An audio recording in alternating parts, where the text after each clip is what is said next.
Bienvenue dans le podcast 100K Révolution. Je suis Anne-Valérie Raucourt, je suis coach et mentor pour les femmes déterminées à développer leur entreprise en quittant les diktats, en affirmant qui elles sont, en faisant ce qu'elles aiment, en vivant plus de liberté et de joie. Ici, nous célébrons la puissance des femmes qui disent oui à leurs talents et les mettent au service d'un business florissant et d'une vie extraordinaire. Ce podcast vous montre comment appliquer les principes de l'énergie, du mindset, de la spiritualité et des stratégies alignées pour créer un succès indécent en partant de vous. Vous allez créer vos premiers 100K par an, puis par mois. Je l'ai fait. Vous pouvez le faire aussi. C'est la 100K Révolution. Bonjour et bienvenue dans ce nouvel épisode du podcast. Aujourd'hui, je poursuis le propos de l'épisode précédent, le numéro 30, dont le titre était « Le drame de l'experte incomprise et inconnue ». Cet épisode numéro 30 a reçu beaucoup d'échos positifs. Il a touché beaucoup d'entre vous. Il a vraiment activé quelque chose avec beaucoup de résonance. Vous pouvez maintenant écouter cet épisode dans lequel on se retrouve là maintenant sans avoir écouté le précédent si vous ne l'avez pas encore suivi. Mais je vous invite à l'écouter également, peut-être après, parce que ces deux épisodes-là forment un ensemble vraiment riche de sens. Je vais commencer par un rapide résumé de l'épisode précédent. Je vous ai parlé de l'incompréhension, de l'amertume, de la frustration, du sentiment d'injustice que ressentent beaucoup d'expertes. Ces expertes, ces entrepreneurs-là, qui sont beaucoup des coachs, des consultantes, des femmes extraordinaires dans les champs de l'accompagnement, et je les côtoie. J'ai été de celle-ci aussi et je suis encore en partie. Cette experte, elle a cette obsession du travail bien fait, de la relation bien nourrie, bien tissée. Elle a vraiment à cœur de voir ses clients qui atteignent vraiment des résultats. Elle vise l'excellence. C'est quelque part aussi une éternelle étudiante. Elle adore apprendre, se former, s'améliorer. Elle est obsédée par offrir le meilleur. Elle aime approfondir, consacrer du temps à pratiquer, à s'entraîner, à expérimenter. Et vous, moi aussi, on est ces expertes engagées et dévouées.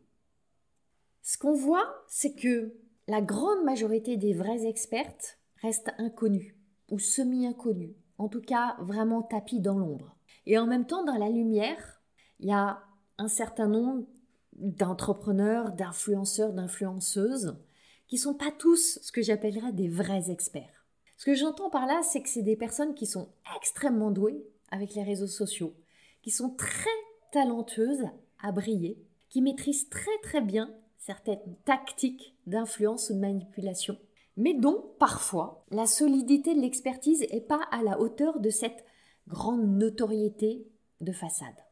Ce que je veux glisser ici, déjà, c'est une idée importante pour peut-être modérer l'amertume que vous ressentez, ce sentiment d'injustice qui est là parfois, en vous disant « mais pourquoi elles et pourquoi pas moi ? Pourquoi elles ont cette notoriété, cette reconnaissance, ces audiences et pas moi ?» Ce que je veux vous dire, c'est que grosse audience, ça signifie pas gros chiffre d'affaires. Je vous assure. Je connais certains entrepreneurs qui ont des très grosses audiences, qui ont une solide réputation dans leur champ d'expertise. Et je ne vais pas les nommer, mais je pense vraiment à certaines personnes en particulier. Et pour autant, ces audiences-là ne sont pas celles qui achètent. Ça ne génère pas des ventes, ça ne génère pas un accroissement de leur chiffre d'affaires. Il y a une grande différence entre la quantité de l'audience et la qualité de l'audience.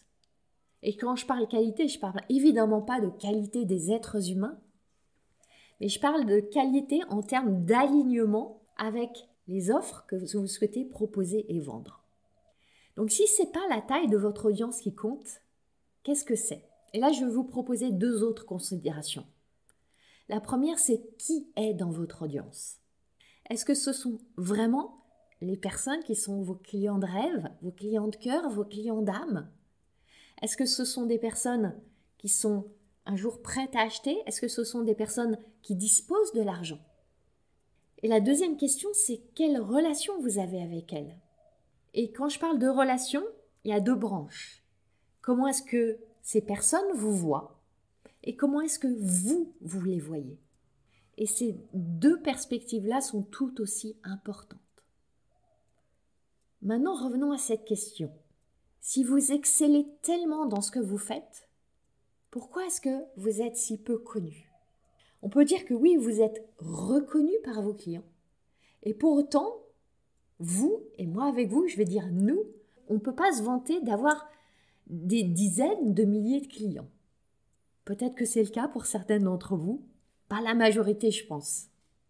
Et pour répondre à ce grand pourquoi, dans l'épisode précédent, je vous ai partagé 2 réponses pour éclairer cette question.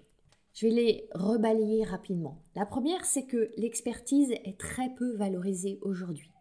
L'expertise qui est fondée sur le travail, la dévotion, la pratique, être dans les tranchées, se retrousser les manches, se former, apprendre, échouer, se relever.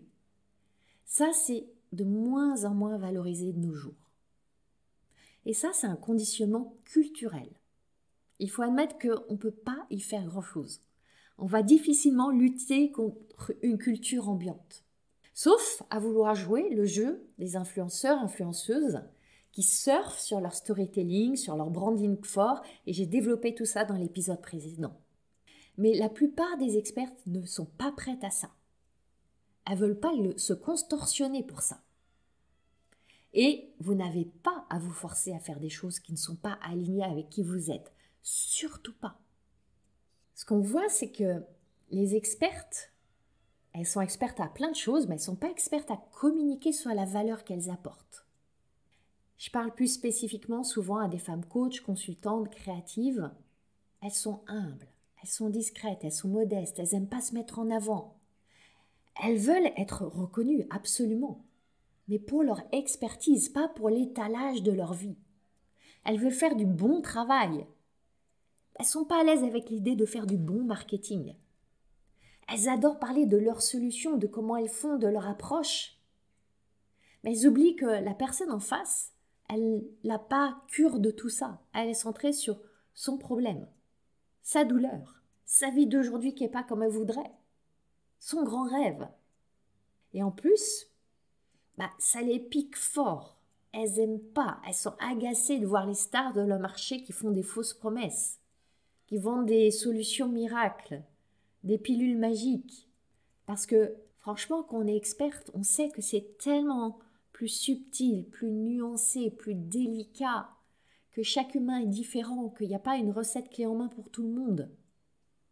Et du coup, en rejetant certaines tactiques marketing qui vous hérissent, vous en venez à rejeter tout le marketing et à le détester et à ne plus rien faire du tout pour surtout pas être assimilé à ces personnes-là.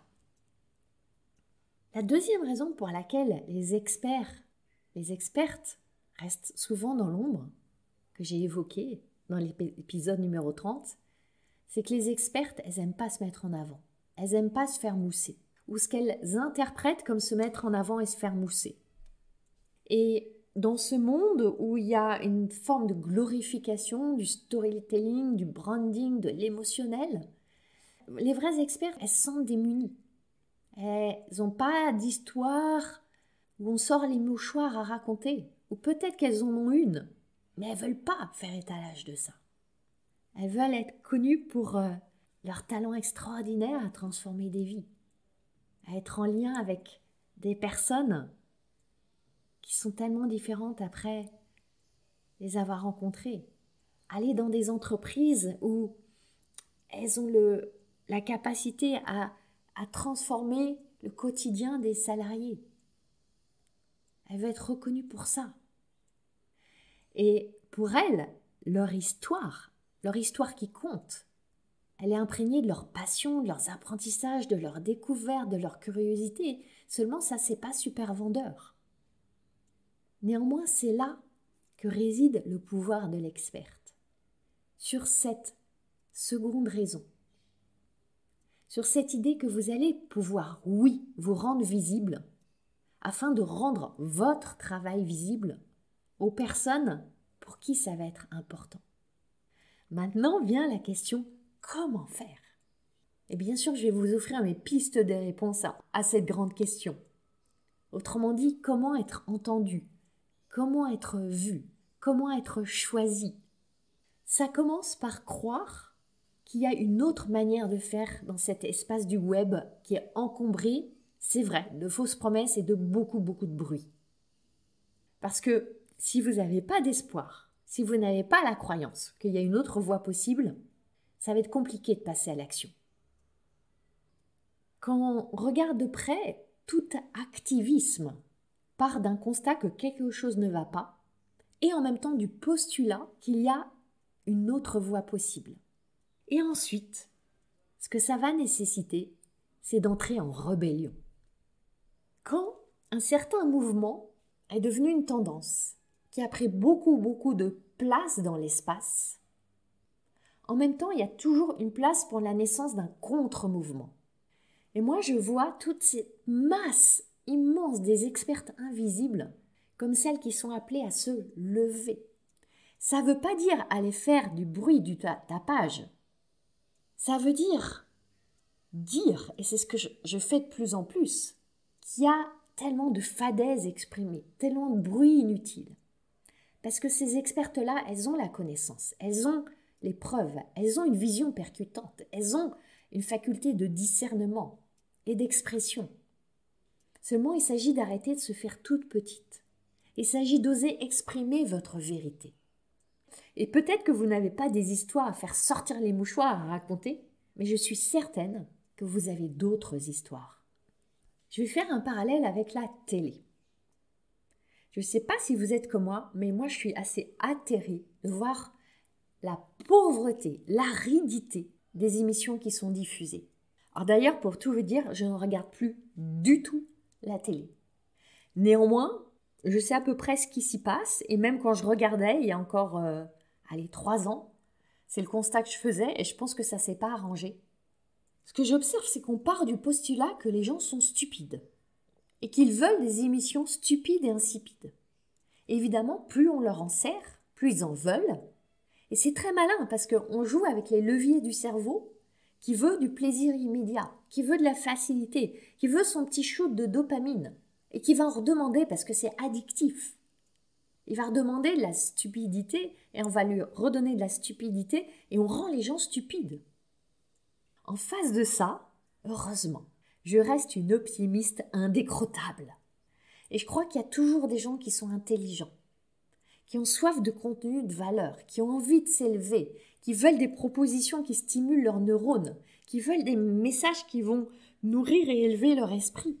Je crois que ces gens existent. Et c'est là qu'on a besoin d'expertes qui sortent du silence, qui entrent en rébellion. Parce que moi je le sais, vous avez une perspective unique sur votre champ d'expertise. Vous avez une vue originale et passionnante, vous avez un message à porter.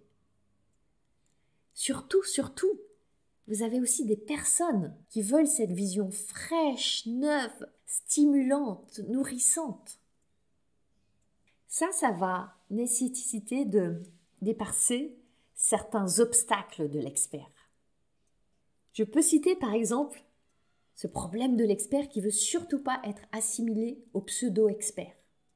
Il veut surtout pas promettre des résultats, prendre des engagements, parler de la douleur, agiter le couteau dans la plaie, faire des promesses qui ne tiendra pas.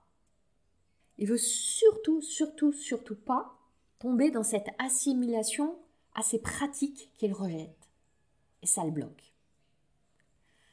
Aussi, il veut que ce soit juste, précis, excellent, parfait. Il n'aime pas rester à la surface. Il a soif de partager la profondeur de ce qu'il sait. Et c'est là qu'il va se trouver pétrifié. Parce que le format des réseaux sociaux, avec cette forme de propos condensés, hachés, ça ne permet pas d'aller dans cette précision, cette justesse, cette profondeur. Parce que ça manque d'émotion. Parce que c'est pas ce qui va déclencher les likes. Et c'est frustrant. C'est là que je veux vous offrir 6 pistes pour libérer cette parole essentielle. La première, et c'est vraiment le socle du commencement, c'est d'être consciente que vous ne pouvez pas à la fois critiquer un système, le blâmer, le trouver injuste et en même temps ne rien faire. Enfin, bien sûr que vous pouvez, mais est-ce que c'est vraiment ce que vous voulez? C'est le moment d'entendre cet appel en vous, de capter le message de ces émotions d'injustice, de frustration, d'incompréhension, de colère. D'entendre cet appel, ce message et de lever la voix. Quand je dis lever la voix, à votre manière. Parce que la rébellion dans laquelle je vous invite là, ça ne veut pas dire vociférer ou hurler. Vous n'êtes pas obligé de faire du tapage. On parle ici de prendre votre place, d'exprimer ce qui est juste pour vous, ce en quoi vous croyez. Et ça me mène à ma deuxième piste, qui va peut-être un peu frictionner et demander du travail. Ça nécessite de cesser de vouloir avoir le parfait message, avec les mots parfaits, parfaitement ciselés, exprimés. Parce que vous le savez fondamentalement, ça sera jamais parfait. D'autant plus que vous êtes tellement en intimité avec ce que vous offrez, que vous êtes incapable de voir votre expertise, vos qualités, vos compétences, vos talents, votre génie avec les yeux de vos clients. Vous êtes tellement dedans que vous ne percevez absolument pas comme eux le perçoivent, avec leur regard ébahi, ébloui, impressionné. Souvent, vous n'êtes même pas en mesure de voir votre brillance, tellement elle est naturelle pour vous. Et les mots par lesquels vous pourrez exprimer tout ça, ça restera une danse, ça restera une évolution en permanence. Seulement pour danser, il est nécessaire d'entrer sur la piste de danse, d'oser faire quelque pas, d'oser bouger ce corps, d'oser bouger ces mots, ces expressions, ces messages. La troisième piste que je veux vous offrir, c'est de revenir à vos valeurs, à ce qui compte pour vous. Pourquoi c'est important pour vous, ce en quoi vous croyez, ce que vous proposez. Pourquoi est-ce que vous faites ça? Pourquoi est-ce que vous êtes là? Si vous regardez toute votre histoire, elle a un sens. Ces bas, ces vides ont un sens. Ces hauts, ces pleins ont un sens. Votre expertise, elle ne vient pas de nulle part. Elle est enracinée dans votre histoire. Elle prend source dans ce que vous avez vécu. Et là, vraiment, est votre voix unique. Je vous assure qu'elle sera entendue quand vous allez cesser de filtrer, de modérer, de retirer ce qui pourrait heurter les uns, les autres, chiffonner, crisper, parce que peut-être il y a votre mère qui va vous entendre, ou la tante Gertrude, ou la copine Amélie. Allez-y, tentez, jouez. Et ça mène à ma quatrième piste pour vous. Elle prend la forme d'une question. Posez-vous cette question. Si j'étais la leader sur mon marché, si j'étais cette coach, cette consultante, cette experte, cette influenceuse, cette accompagnante que tout le monde connaît sur mon marché, en quoi est-ce que mon marché serait différent? En quoi est-ce que mon message, ma voix, ma manière d'être, mes propositions, la valeur que j'apporte, en quoi est-ce que ça aurait impacté mon marché? Et je vous invite vraiment soit à mettre pause là, soit à prendre un temps après l'écoute de ce podcast pour noter toutes les idées qui vous viennent. Dans ces idées-là, il y a des pépites, je vous assure. Je vous invite vraiment à faire cet exercice. En quoi est-ce que votre marché serait différent si vous étiez la leader de votre marché? J'en viens à ma cinquième proposition pour vous. Cessez de mettre votre attention sur deux types de personnes. Le premier type, c'est ce qu'on va appeler vos concurrents. Et quand je mets concurrents, je prends les concurrents qui ont cette aura, cette notoriété, ce charisme que vous enviez. Très souvent, vous n'allez pas les admirer dans un sens d'inspiration, mais vous allez vous comparer dans le sens de vous rapetisser. Et quel effet est-ce que ça a? Ça sape votre énergie et ça vous pétrifie encore plus. Là-dessus, je vais vous dire trois choses. D'abord, ce que vous regardez avec envie chez cette autre personne, vous l'avez. Vous ne seriez pas en mesure de le voir chez l'autre si vous ne l'aviez pas chez vous. Donc, vous avez deux possibilités. Soit vous avez vraiment envie de développer ça et vous pouvez œuvrer pour le faire émerger chez vous avec cette confiance que c'est là. Soit c'est vraiment quelque chose que vous ne voulez surtout pas montrer, développer, révéler. Eh bien, félicitez-vous que ce soit resté dans l'ombre chez vous. Deuxième chose que je veux vous dire par rapport à ces concurrents que vous enviez. Ce que vous voyez, c'est 1%. Que dis-je? J'ai inventé le 1%, mais sans doute moins, de l'ensemble de la vérité de leur vie. C'est d'abord ce qu'elles choisissent de dire, vrai ou pas vrai, on ne sait pas. Mais c'est un aspect infime de toutes les facettes, tous les pans de leur vie. Notre vie, elle n'est pas faite de un chiffre d'affaires, de un voyage, de un succès entrepreneurial. Et heureusement, et si seulement vous saviez tout ce qui se passe par ailleurs dans leur vie, eh bien, il y a fort à croire que vous n'en voudriez pas de cette vie-là et que vous voudriez surtout garder la vôtre. Et si c'était justement une invitation à remettre de l'appréciation et de l'amour sur votre vie et vos résultats et la phase où vous êtes telle que c'est là maintenant. La troisième chose que je veux vous dire par rapport à la perception des concurrents, c'est que vous pouvez toujours retourner votre manière de voir. Au lieu d'envier dans le sens de jalouser, vous pouvez vous dire, si elle l'a fait, c'est que c'est possible. C'est juste une autre humaine qui a réalisé quelque chose d'humain. Et je suis une humaine comme elle, et elle me montre que c'est possible. Elle a cru que c'était possible, elle l'a fait. Empruntez-lui donc la croyance que c'est possible. Voyez cette opportunité de prendre la croyance.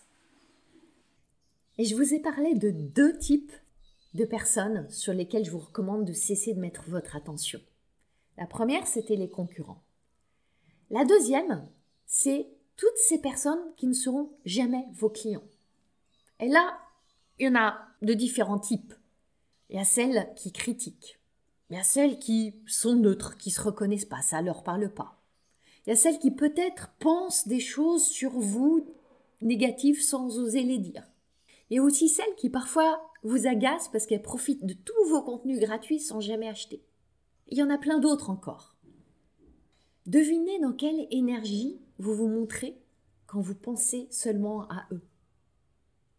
Est-ce que vous allez dans une énergie de générosité, d'ouverture, d'enthousiasme, de curiosité, ou dans une énergie de repli, de contraction, de doute, d'agacement? Et devinez évidemment les résultats que ça va créer. Donc, une fois encore, et je vous l'ai déjà dit dans d'autres épisodes précédents, veillez bien à où se pose votre attention. Mettez votre attention sur toutes ces personnes qui sont vos clients en puissance et qui veulent vous voir dans votre puissance. Dans 100K Révolution, je vous guide pour que votre attention, votre énergie soit orientée vers vos clients. Ceux qui désirent, qui brûlent de désir pour ce que vous avez à offrir et qui ont de l'argent pour ça, bien sûr. Et on va aller vraiment mettre le focus, l'attention, les efforts, l'énergie, la joie vers ces personnes-là, vers vos fans. Et ça, c'est un des champs d'exploration, d'expérimentation qui est tellement puissant dans 100K Révolution. Je vais finir par vous offrir une 6e piste pour cesser d'être cette experte incomprise et inconnue. Il s'agit là de comprendre la différence fondamentale entre parler bruyamment et parler puissamment. Cette compréhension-là, elle a vraiment été un éclair de conscience pour moi. Pourquoi? Parce que j'ai longtemps été de celles qui se taisent ou qui parlent très peu. Parce qu'en même temps, j'ai longtemps été de celles qui observent, qui écoutent, qui analysent. Et je le suis toujours d'ailleurs. Celles qui voient entre les lignes, qui entendent derrière les mots, qui voient derrière le voile. Et qui en même temps, souvent se racontent des histoires complètement abracadabrantes dans leur tête. Qui ont une vie intérieure tellement riche, mais qui n'expriment pas beaucoup. Peu importe les raisons pour ça. Et s'il y en a qui se reconnaissent, on a toute notre histoire par rapport à ça. Peut-être des mots qu'on n'avait pas le droit de dire. Des mots qu'on a criés trop fort et qui ont été rabattus. Des mots qui dérangeaient. Des mots idiots. Et puis un jour, il y a moins de mots qui sortent. Et pourtant, en dedans, c'est parfois un torrent. Pour ma part, ça m'a joué des tours. Par moments, vous avez l'impression d'être une potiche dans des meetings. Où vous paraissez tellement froide et hautaine alors que c'est juste que votre capacité à vous exprimer, elle est congelée. Quand enfin vous osez parler et briser la glace, vous guettez désespérément l'approbation et la validation. Peut-être que vous vous reconnaissez dans des bribes de cette histoire-là. Et quand vous êtes entrepreneur, ça devient problématique. Parce que vous ne pouvez pas vraiment vous permettre de trop longtemps comprimer vos mots. Vous montrer et parler, ça devient nécessaire, vous l'avez bien compris. Seulement, votre naturel, c'est peut-être d'avancer à mots feutrés, à pas feutrés. Alors, il y a une solution, qui est celle que j'ai empruntée à un moment, qui est d'aller se réfugier dans les formules que certains marketeurs vous disent d'appliquer, des formules toutes faites. Et c'est super rassurant. D'abord, on vous dit que ça va marcher et que vous n'avez pas trop à vous dévoiler. Et après tout, si au bout de ça, personne ne s'intéresse à vous, si ça ne marche pas, c'est pas de votre faute, c'est la formule qui n'a pas marché. Donc ça nous arrange bien. Et en même temps, vous continuez à voir ces autres entrepreneurs qui ont ces audiences gigantesques et qui recollent des centaines de likes sous leur post. Et vous vous dites quand même que c'est pas vraiment juste tout ça.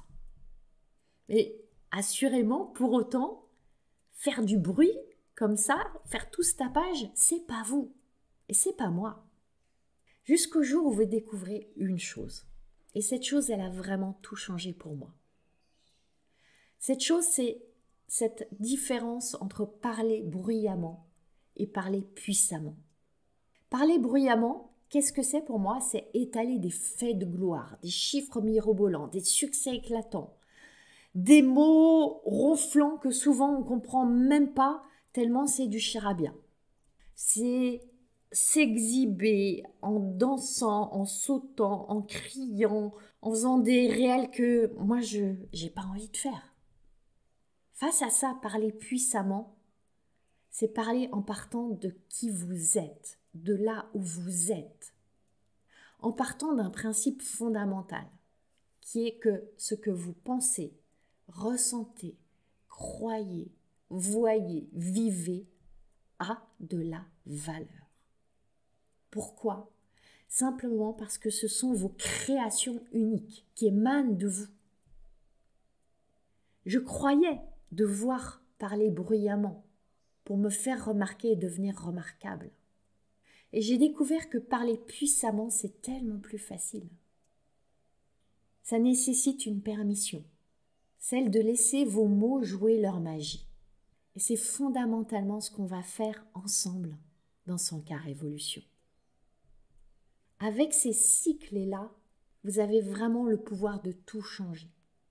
De sortir du camp des experts ignorés pour aller gagner le camp des expertes connues et reconnues. Et si vous êtes comme moi, vous voulez sans doute pas être adulé, idolâtré, mais vous voulez être apprécié, entendu, vu pour cette valeur inestimable que vous offrez. Maintenant, si vous vous reconnaissez dans cette experte-là, cette experte prête à entrer en rébellion à sa manière, vous allez adorer la masterclass que je vous offre.